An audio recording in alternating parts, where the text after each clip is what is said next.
অভিনয় করতে গেছি ডালহৌসিতে কোনো একটা অফিসের শুটিং হচ্ছে, তো যতবারই শেষ হচ্ছে কাট ওয়ান মোর, কাট ওয়ান মোর।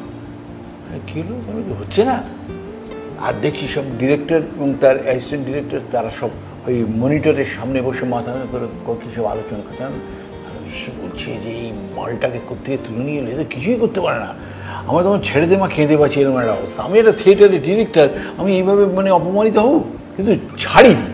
জেদ বজায় রেখে বোধহয় 18-19 বারের বেলায় হঠাৎ দেখলাম হাত তুলে বুড়ো আঙুল তুলে ওকে ডান।